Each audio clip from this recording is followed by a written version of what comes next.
Hello to my Math 186 students. This is our textbook, Math for Nurses, the 10th edition. I also have the blue book as well, but if you use the other book, it is just fine. The problems should be similar, but if not, I will not take off for that.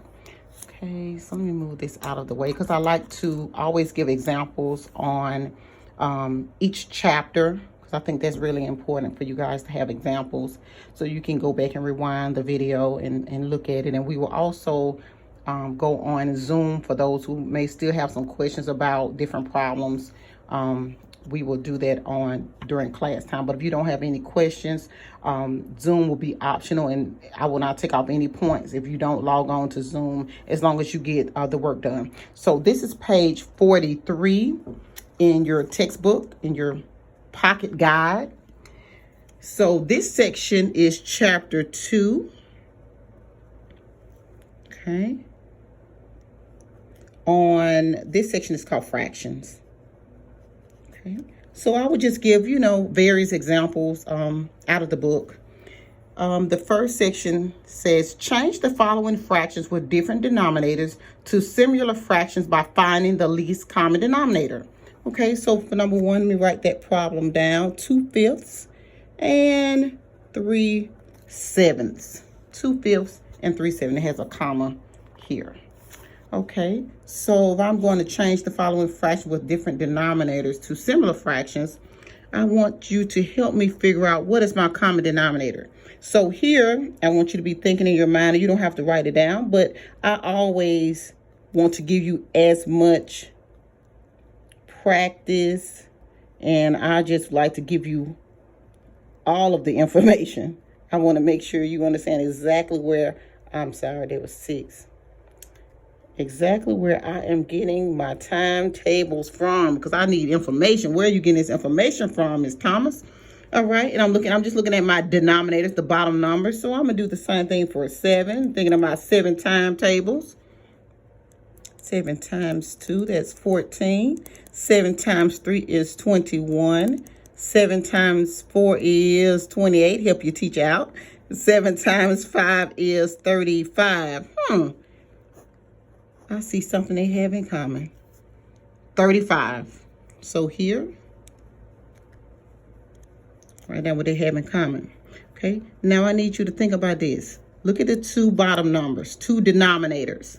All right, I'm thinking about my 5 timetables. 5 times what would give me 35? Well, 5 goes into 35 how many times? However you look at it is fine with me. There's more than one way to do math. I'm not, if you don't have to just do it exactly the same way. As long as you understand it and you're able to explain it to me, that's all that matters to me, is that you understand it.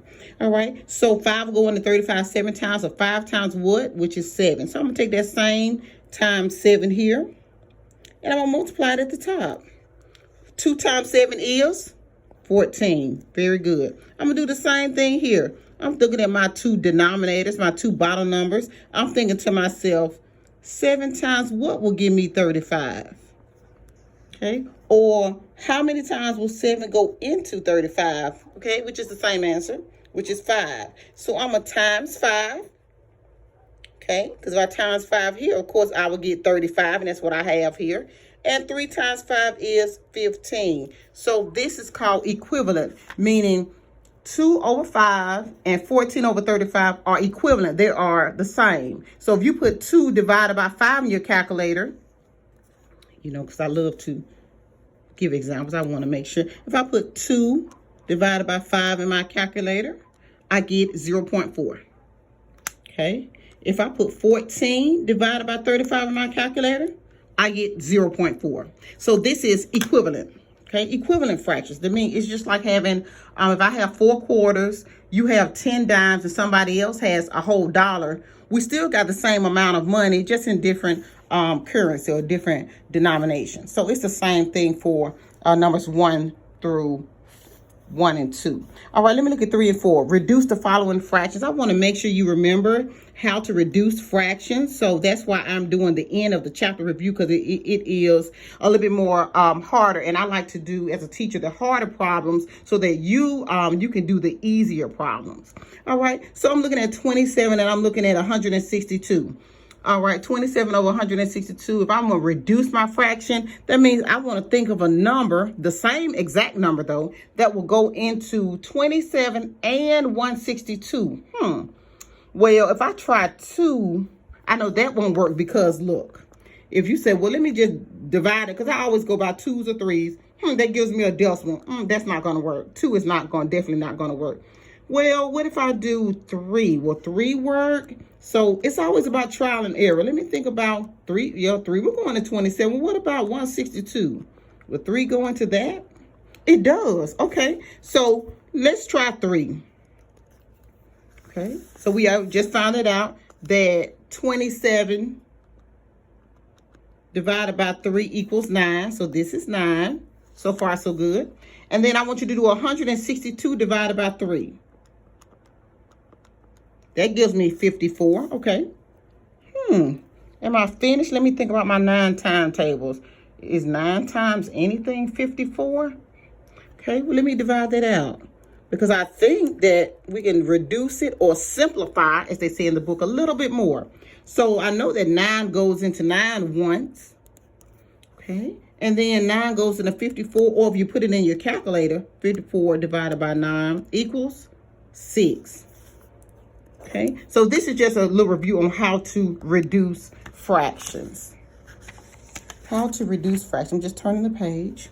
The next set asks you to change the following improper fractions to mixed numbers. So for 5 and 6, I just want you to divide. When I say divide, write down number 5 here. 26 divided by 4. And I'm being asked to change because this is called improper when the number on top is bigger or larger than the number at the bottom. That's improper. So in order to make it a mixed number, I just want you to divide it. The top number goes in, the bottom number goes out. Top in, bottom out. So I'm thinking of 4 goes into what? 26 times, because I'm thinking of my timetables. 4 times 5 is 20. 4 times 6 is 24. 4 times 7 is 28. That's too much. 28 is too much. So let me go back down to 6. So 6 times 24, 6 times 4 is 24. And my remainder is 2. So if I wrote this out, this will be, you always write this number. This is the big number that goes in front, the whole number. And then the remainder is 2.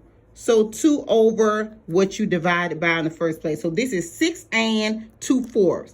But just thinking, I know all of you guys know that 2/4 reduces to good, 1/2. All right. So some things you will remember, just like a little refresher. 2 goes into 2 one time, 2 goes into 4 2 times, 6.5. It's just reducing your fraction. I think you guys could have got that, but I always like to go over it and make sure. All right, on 7 and 8, it says change the following mixed numbers to improper fraction. Well, this time we're going backwards. So this time they actually gave me the mixed number or the answer, and they want me to put it in improper. All right, which means the number should be higher on the top. So let me write down number 7. 4 and 6/11. Okay, so in order to change it, the only thing you're doing is multiplying. So I'm multiplying here. Make me a little arrow here. And then I'm going to add whatever I have on the top. So 4 times 11 in your calculator will give you 44. Good. And 44 plus 6 is 50. So, and then you always keep your denominator the same, no matter what it is. 4 times 11 is 44, plus whatever you have on top, which is 6. Add that together, 50 over 11 is your improper fraction. I think y'all can get these. Okay, I know you can. Numbers 9 through 12 ask you to reduce your fraction, just like we did on 3 and 4. I just want to know if you reduce it. What number will go into 20 and 64? I'm thinking about my timetables. I'm thinking possibly, well, 4. 4 goes into 20 how many times? 5. 4 goes into 64 how many times? Can I reduce it a little bit more? So I want you guys to work on that as well so that you can get better familiar. But it is exactly the same as 3 and 4. I want to know, can you reduce fractions? Can you find out what number will go into each one? And just take your time.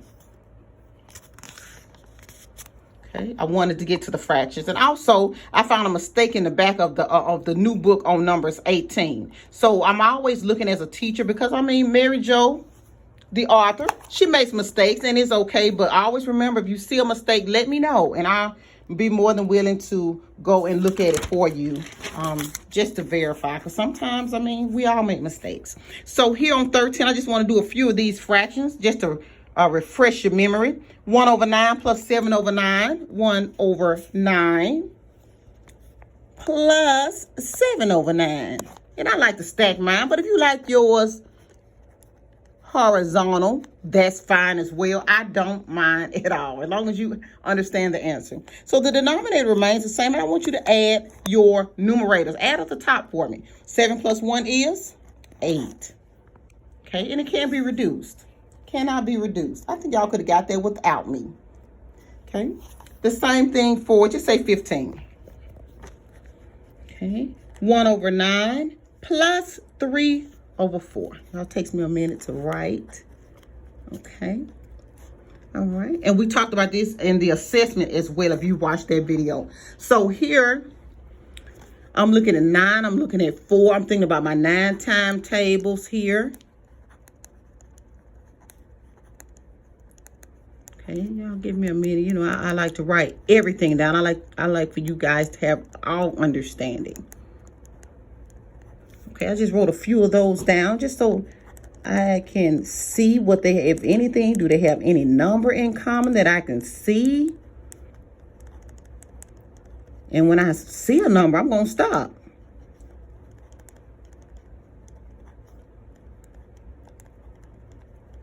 Nothing yet. I'm going down the line. And you don't have to do these necessarily, but for me, when you're explaining to students, it's important to give me all of the facts and let me decipher whether or not I want to write on my timetables down or not. But it just helps. Okay, so they have a 36 in common. That's my common denominator. Okay, so in order to determine what goes here, I want you to think of your 4 timetables. 4 times what is 36? Good, 9. So take that same times 9 to the top. 3 times 9 is 27. I'm going to do the same thing for the 9 and the 36, my 2 denominators. 9 times what will give me 36? 4. Take that same times 4 to the top. 1 times 4 is 4. Okay, so I leave my common denominator at 36. Now I want you to help me add up the top numbers, my numerators. So 4 plus 27 in your calculator will give you 31. Okay, so 31 over 36.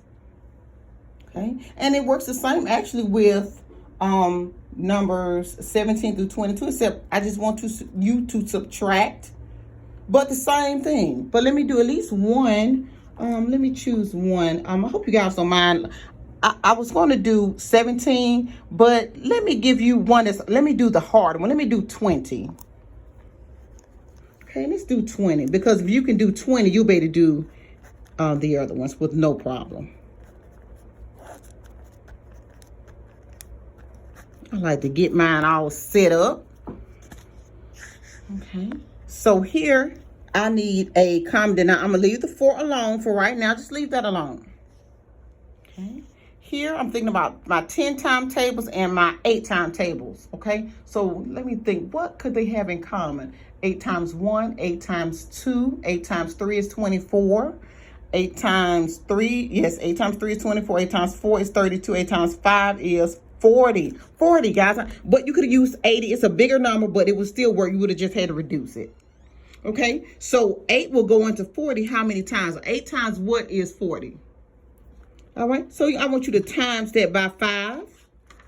Okay, so 8 times 5 is 40. 3 times 5 is 15. Okay, all right. I want you to do the same thing here. 10 times what would give you 40? 4. All right, so 10 times 4, and multiply 6 times 4 would give you what? 24. Okay, so next, okay, let me keep my denominator at 40, and I want you to help me subtract 24 minus 15. That gives me 9. And I bring down my 4. So I have 4, 9 over 40. Okay, and it cannot be reduced. So I think you guys could have got that, but you know, it's just important that I at least show it to you. Okay, the last section is multiplying and dividing, which I know some of you guys find it easier actually than adding and subtracting. So here, let me look at 23. 23 says 6 over 8 times 1 over 5. 6 over 8 times 1 over 5.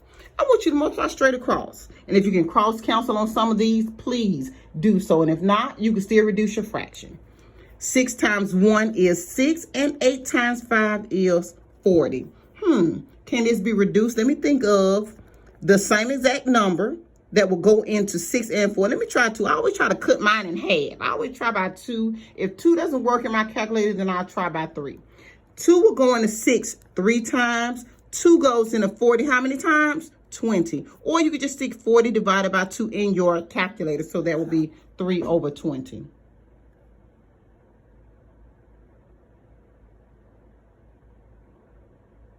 Okay, just making sure. I'm just looking.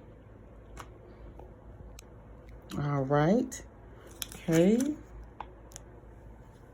That was 23. I'm looking to see, what do you guys think?